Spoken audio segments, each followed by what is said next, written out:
Bienvenue dans ce nouvel épisode de la rubrique matérielle d'Equiswap. Aujourd'hui, nous allons voir ensemble comment bien choisir le mors d'un cheval.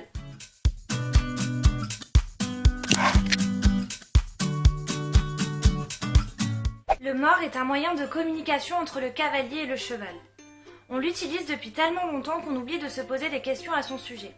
Et c'est bien dommage car quand il n'est pas adapté au cheval, il peut avoir des conséquences, comme par exemple des réactions de défense pendant les séances ou pire des blessures dans la bouche du cheval.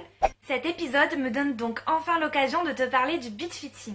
Alors non, le beat fitting n'est pas un dérivé du crossfit ou autre sport servant à sculpter ton corps avant l'été. C'est loin, oui. Pitch. Si j'en parle maintenant, c'est parce qu'il a un lien direct avec notre sujet. Pour t'expliquer brièvement, le beat fitting est une profession équestre qui nous vient tout droit de l'Allemagne et des Pays-Bas. Elle sert à étudier, vérifier et optimiser la compatibilité d'un mors et d'un filet à un cheval. Pour bien que tu comprennes ces notions de beat fitting, il faut d'abord que tu comprennes l'action qu'a le mors sur le cheval. Si tu as envie de me dire que c'est assez simple et qu'il suffit de tirer pour que le cheval tourne ou s'arrête, laisse-moi te dire que tu as tout faux. Tout d'abord, tu vas contrôler la vitesse et la direction de ton cheval grâce à tes aides. Donc s'il te plaît, garde le dos droit et arrête de tirer dans tes mains. Le mors, quant à lui, va t'aider à contrôler l'avant-main de ton cheval, c'est-à-dire sa tête, son encolure et ses épaules. Cela est possible car le mors vient exercer de la pression sur des points très précis dans la bouche du cheval. Et ces points peuvent être plus ou moins sensibles selon les chevaux. D'une manière générale, le mors vient exercer de la pression sur la langue, les barres et les commissures des lèvres. C'est précisément à cause de ces points de pression que le mors est souvent critiqué. Pourtant, le beat fitting nous dit qu'avec un équipement correctement adapté et réglé, le mors n'est pas censé être gênant pour la bouche du cheval. Lorsque le cheval se met sur la main, une tension se crée sur sa ligne du dessus, parce qu'il vient engager des postérieurs et monter son dos. Son encolure se courbe alors et vient former un angle avec sa tête. Normalement, on recherche un angle de tête plutôt ouvert, car au plus cet angle est fermé, au plus la pression qu'exerce le mors dans sa bouche sera forte. Ok, maintenant que tu as toutes ces informations en tête, tu comprends qu'un mors ne peut pas être choisi à la légère. D'ailleurs, nous allons voir tout de suite comment choisir un mors à la bonne taille et comment bien régler le filet pour équilibrer la pression. Ce sont les bases du beat fitting, celles qui te permettront d'éviter toute blessure. En ce qui concerne la taille de bouche du cheval, les marques nous communiquent des guides des tailles qui sont calculés en fonction de la toise. Ce repère peut être faux. Alors le meilleur moyen est de vérifier par soi-même. Et voici une astuce pour le faire. Munissez-vous d'un bout de ficelle. Bon, c'est pratique parce qu'on en trouve absolument partout dans les écuries. Faites un nœud à l'une de ses extrémités.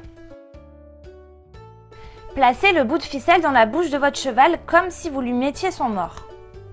Plaquez bien le nœud de la ficelle contre une des commissures et faites un repère sur l'autre bout de la ficelle pour marquer l'emplacement de la seconde commissure. Retirez la ficelle de la bouche de votre cheval et faites un nœud sur le repère. Enfin, mesurez l'espacement entre les deux nœuds pour obtenir la taille de bouche de votre cheval ou de votre poney. Vous pouvez également comparer la mesure avec votre mors, vous aurez en un coup d'œil une idée de si sa taille convient ou pas. Tu as sûrement déjà dû entendre qu'au plus le canon du mors est épais, au moins le mors est sévère pour la bouche du cheval. Laisse-moi te dire que ceci est une fausse croyance, et c'est assez simple de t'expliquer pourquoi. Le canon vient se placer directement entre les barres du cheval. S'il est trop épais, le cheval aura du mal à fermer la bouche. Et c'est alors à ce moment-là que les barres subiront beaucoup plus de pression. Voici une astuce qui te permettra de vérifier la compatibilité des canons de ton mors à la bouche de ton cheval. Il te suffit de brider le cheval. Une fois que le mors est bien en place, ouvre-lui la bouche de cette façon. Tu pourras alors voir en un seul coup d'œil si le mors est trop épais ou pas. Concernant la hauteur du mors, on dit que deux plis doivent se former au niveau des commissures des lèvres. Mais compte tenu que les chevaux ont tous une morphologie différente, ce repère est quasi faux. Ici, on va plutôt se fier au réglage des montants du filet. Pour que la hauteur du mors soit correcte, il te suffit d'écarter les montants du filet. Un espace de 3 à 5 cm doit se former. Si l'espace que tu obtiens est plus grand ou plus petit, cela signifie que ton filet n'est pas correctement réglé. Voilà, tu sais maintenant comment choisir un mors adapté à ton cheval. Enfin, du moins tu sais comment lui choisir un mors à sa taille. Parce que comme me l'a dit une bitfiteuse qui a aidé à la réalisation de cette vidéo, c'est le cheval qui choisit son mors. Car lui seul est en mesure de juger s'il tolère la pression ou pas. J'espère que cette vidéo t'a plu, n'hésite pas à la commenter, à la liker et à la partager sur les réseaux sociaux.